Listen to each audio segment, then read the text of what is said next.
Some believe that minority governments are incapable of getting things done. But Canada's history tells us otherwise. The new Liberal minority government faces its first test of confidence, the throne speech. Surrounded by three opposition parties that can make or break the government, Trudeau's plan has to appease at least one of them.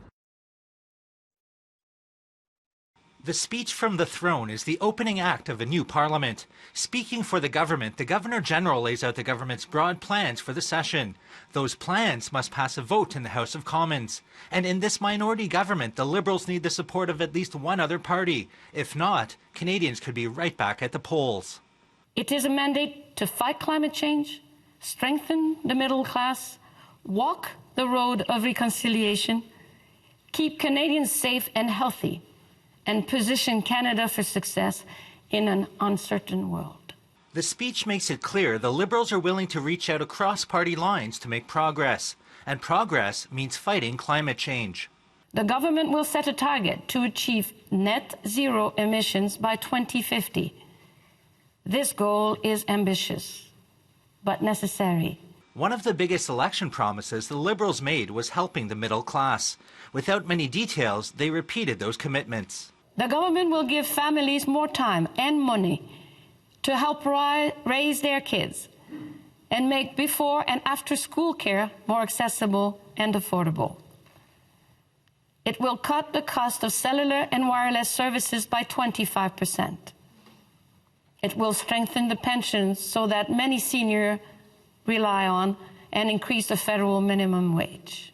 Urban centres like Toronto have been plagued by violence in recent years. It's something else the government wants to address. The government will crack down on gun crime, banning military-style assault rifles and taking steps to introduce a buyback program. Municipalities and communities that want to ban handguns will be able to do so. Other big-ticket items include introducing legislation to implement the United Nations Declaration on the Rights of Indigenous Peoples and taking steps towards national pharmacare. Opposition members were quick to react. There's nothing in the throne speech talking about preparing Canada for a potential economic downturn with many warning signs on the horizon.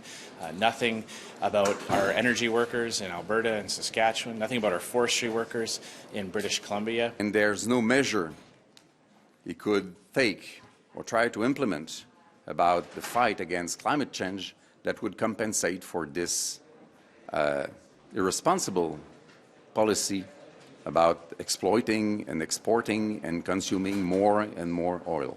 If the Liberal government thinks that this is good enough to deal with the struggles that people are facing right now, then they are wrong. This is not good enough. The speech will be debated in the House of Commons before it's sent for a vote. In Ottawa, Nigel Newlove, City News.